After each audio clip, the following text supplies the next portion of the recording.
Good morning students. I am Rita Sharma from MLP group of schools. Welcome you in chemistry classes. बच्चों आज हम 10th class chemistry के chapter first chemical reaction and equation से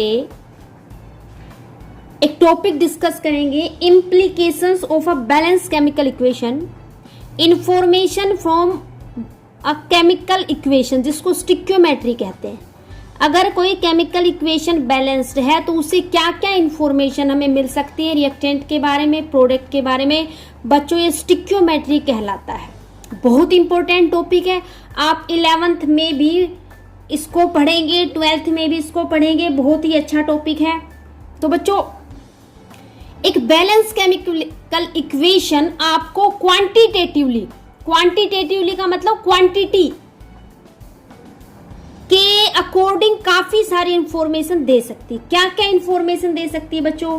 quantitatively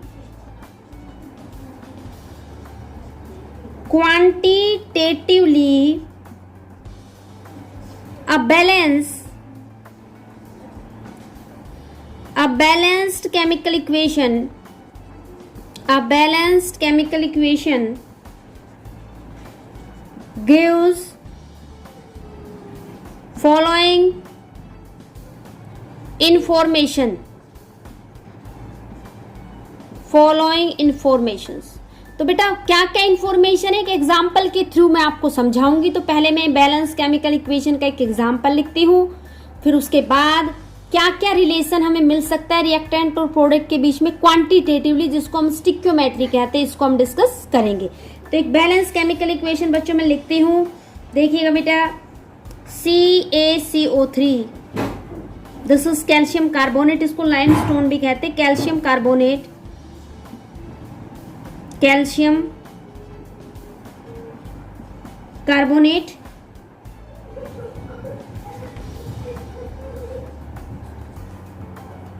देखिएगा बच्चों, CaCO3 calcium carbonate plus इसकी reaction करवा रहे हैं HCl, इसके बारे में आप जानते होंगे। दिस इज हाइड्रोक्लोरिक एसिड, और ये दोनों आपस में रिएक्ट करके बनाते हैं calcium chloride CaCl2 plus water and plus carbon dioxide gas. Okay, this is calcium chloride, ये आपका water and this is carbon dioxide. इसको बैलेंस कर लिया हमने। This is calcium carbonate plus 2HCl gives CaCl2 plus H2O plus CO2। बेटा यहां पे देखिएगा हम क्या क्या रिलेशनशिप क्वांटिटेटिवली बता सकते हैं। क्या बता सकते हैं? टोटल कैल्शियम कार्बोनेट का mass plus twice of HCl का mass will be equal to calcium chloride का मास प्लस वाटर का mass and plus carbon dioxide का मास। मतलब जो भी इसका मास निकलेगा कैल्शियम कार्बोनेट का, सपोज x ग्राम निकलता है, x gram of calcium carbonate reacts with, suppose HCl का y ग्राम निकलता है, y gram of HCl and gives z gram of CaCl2। जो भी CaCl2 का मास निकलेगा, जो भी वाटर का मास निकलेगा, जो भी कार्बन डाइऑक्साइड का मास निकलेगा। तो बेटा एक तो हमें मास रिलेशनशिप मिल सकता है कि कितने ग्राम रिएक्टेंट ने रिएक्ट करके कितना ग्राम प्रोडक्ट हमें दिया। एक हम बता सकते हैं नंबर ऑफ मॉलिक्यूल्स कि 1 molecule of calcium carbonate react with 2 molecule of hydrochloric acid to give 1 molecule of calcium carbonate plus 1 molecule of water plus 1 molecule of carbon dioxide. इस तरीके से भी हम बता सकते हैं। मोल रिलेशन बता सकते हैं। 1 mole of calcium carbonate reacts with 2 mole of HCl to give 1 mole of calcium chloride plus 1 mole of water plus 1 mole of carbon dioxide. तो यहां से बेटा काफी सारी रिलेशन ड्राइव हो सकते हैं। ये स्टिक्योमेट्री कहलाता है। अगर रिएक्टेंट और प्रोडक्ट गैसियस स्टेट में है तो आप वॉल्यूम रिलेशन भी बच्चों बता सकते हैं। ओके बेटा देखिएगा, हम कैल्शियम कार्बोनेट का मास यहाँ पे निकाल रहे हैं मास रिलेशन के लिए, मास रिलेशनशिप के लिए। तो कैल्शियम कार्बोनेट का मास निकाल रहे हैं। कैल्शियम का मास होता है 40 प्लस कार्बन का होता है 12 3 इंटू एक ऑक्सीजन का होता है 16, तो ये टोटल आ जाएगा बच्चों 100 ग्राम। 2HCl का निकालेंगे, ट्वाइस ऑफ H का 1 हो गया, Cl का 35.5 हो गया, this is comes out to be 73.5। CaCl2 का देखिए, कैल्शियम का होता है 40 प्लस ट्वाइस इंटू क्लोरीन का 35.5, ये आ जाएगा बच्चों 111 ग्राम। वाटर का 2 इंटू 1 प्लस 16 इक्वल टू 18 ग्राम, क्योंकि हाइड्रोजन का 1 ग्राम होता है, 2 हाइड्रोजन है, 2 से मल्टीप्लाई कर दिया, ऑक्सीजन का 16। CO2 का देखिए, कार्बन का 12 प्लस 2 इंटू एक ऑक्सीजन का 16, तो ये कितना आ जाएगा बेटा, ये आ जाएगा आपका 44 ग्राम।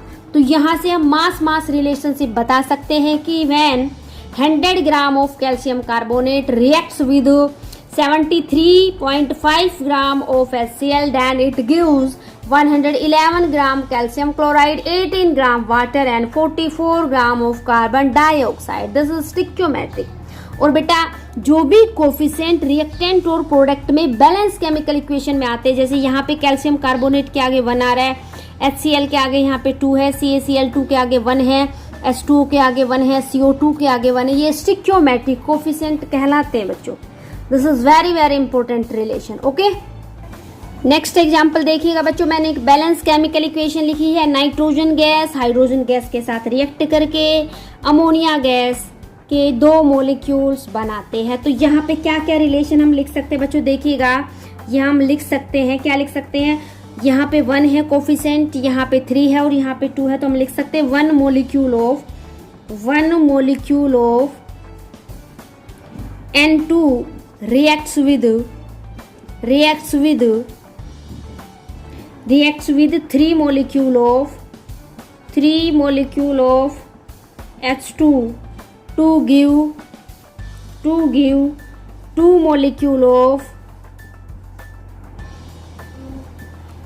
2 molecules of NH3। ये हम एक मोलिक्यूल में रिलेशन लिख सकते हैं, ये स्टिक्योमेट्री है। दूसरा हम लिख सकते हैं व्हेन 1 मोलिक्यूल की जगह मोल लिख दे, 1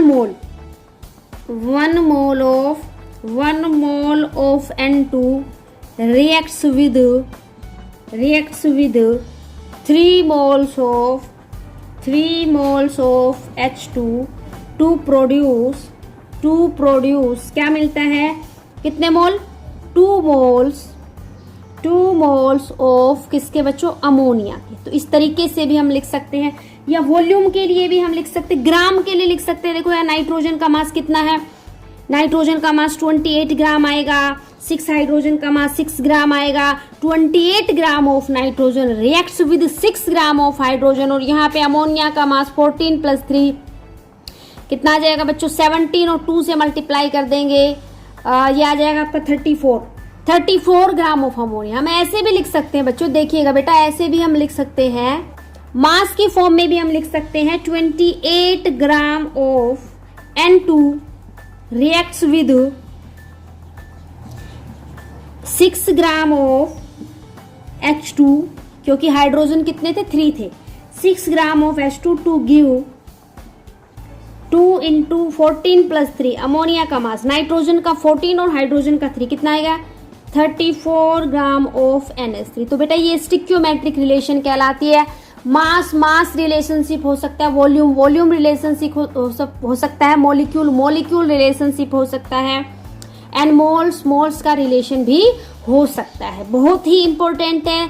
यहाँ से हम आगे आप देखेंगे हायर क्लासेस में न्यूमेरिकल भी हम यहाँ पे इस टॉपिक पे डिस्कस करेंगे, स्टिक्योमेट्रिक। ओके बेटा, बच्चों देखिएगा बेटा, एक नेक्स्ट टॉपिक देखिएगा, एक केमिकल इक्वेशन को जिसको हमने बैलेंस किया है उसको मोर इन्फॉर्मेटिव हम कैसे बना सकते हैं, जिससे ज्यादा से ज्यादा इंफॉर्मेशन हमें मिल सके।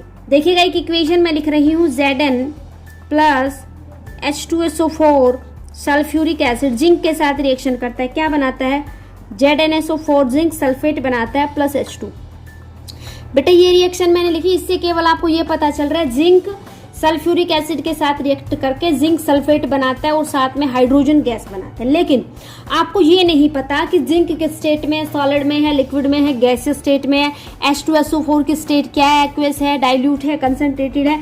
तो बेटा सबसे पहला काम आप यही कर सकते हो, physical state of reactant physical state of reactant and product. Reactant और प्रोडक्ट की फिजिकल स्टेट आप लिख सकते हो। जैसे यहाँ पे जिंक मेटल सॉलिड होता है, सॉलिड के लिए S लिखूंगी, S फॉर सॉलिड। लिक्विड के लिए मैं L लिखूंगी, L फॉर लिक्विड। और गैस के लिए मैं G लिखूंगी, G फॉर गैस। ओके। और H2SO4 हमने डाइल्यूट लिया है, एक्विस लिया है, पानी मिलाया। एक्विस के लिए AQ, ये जो AQ है ये किसके लिए आता है? पानी मिलाया हो, वाटर ऐड कर रखा है, एक्विस, AQUEOUS, एक्विस। और जिंक सल्फेट भी हमें एक्विस मिलेगा तो AQ लिखेंगे और हाइड्रोजन गैसियस फॉर्म में मिलेगी। और बच्चा हाइड्रोजन गैसियस फॉर्म में मिलती है बेटा, तो आप इसके लिए ऐसे एरो दिखा सकते हैं। इसका मतलब ये गैस बनी है और ये एनवायरनमेंट में एक्सपेल हो जाएगी। बेटा अगर गैस बनी है, जैसे हाइड्रोजन यहाँ पे गैसेस स्टेट में, तो आप गैसेस के साथ एक अप हेडेड एरो ऐसे दिखा सकते हैं। इसका मतलब ये गैस का फॉर्मेशन हुआ है और ये एनवायरनमेंट में एक्सपेल हो जाएगी। ओके बेटा, तो इस तरीके से फिजिकल स्टेट हम रिप्रेजेंट करके रिएक्टेंट और प्रोडक्ट की रिएक्शन को ज्यादा इंफॉर्मेटिव बना सकते हैं। ओके बेटा दूसरा, हम रिएक्शन को ज्यादा इंफॉर्मेटिव बनाने के लिए, अगर रिएक्शन में एसिड का यूज हुआ है तो एसिड कैसा है? डाइल्यूट है या कंसंट्रेटेड? डाइल्यूट के लिए एक्वियस भी यूज कर सकते हैं। डाइल्यूट का मतलब वाटर मिक्स किया हुआ है और कंसंट्रेटेड का मतलब प्योर एसिड है। तो बेटा अगर एसिड कंसंट्रेटेड है तो CONC लिखेंगे और उसके बाद जो भी एसिड है, मान लो HNO3 नाइट्रिक एसिड है तो HNO3 लिख देंगे। ये कंसंट्रेटेड को रिप्रेजेंट करता है। और बच्चों अगर डाइल्यूट है तो DIL लिखेंगे, DIL लिख करके और उसके बाद हम एसिड लिख देंगे। कंसंट्रेटेड में आप पीछे भी लिख सकते हैं, कंसंट्रेटेड पीछे लिख सकते हैं, एसिड के पीछे कंसंट्रेटेड लिख देंगे, हम ब्रैकेट में लिख देंगे CONC कंसंट्रेटेड। और डाइल्यूट के लिए DIL और उसके बाद जैसे एसिड मान लो हमारा H2SO4 है तो H2SO4 लिख देंगे। जनरली कंसंट्रेटेड पीछे लिखा जाता है, डाइल्यूट को हम आगे लिखते हैं। एक एग्जाम्पल मैं आपको बताती हूँ, देखिएगा। जिंक सॉलिड रिएक्ट करता है डाइल्यूट H2SO4 के साथ, सल्फ्यूरिक एसिड के साथ, टू गिव जिंक सल्फेट बनता है, एक्विस बनता है और प्लस में हाइड्रोजन गैस बनती है। ओके बच्चों, कॉपर जब कंसंट्रेटेड HNO3 से रिएक्शन करता है तो कॉपर नाइट्रेट बनता है, नाइट्रोजन डाइऑक्साइड गैस बनती है और वाटर बनता है लिक्विड।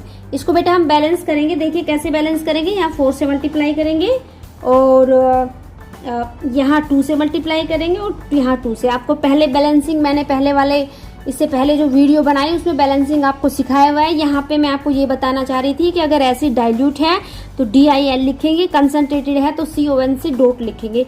एक केमिकल रिएक्शन को ज्यादा इंफॉर्मेटिव बनाने के लिए हम ये कर सकते हैं कि एसिड, डाइल्यूट और कंसंट्रेटेड हम रिप्रेजेंट कर सकते हैं। ओके बच्चों, आज इतना रिवीजन मैंने आपको करवाया है। Thank you. आई होप बच्चों आपको समझ में आया होगा। थैंक यू बच्चों, हैव ए नाइस डे।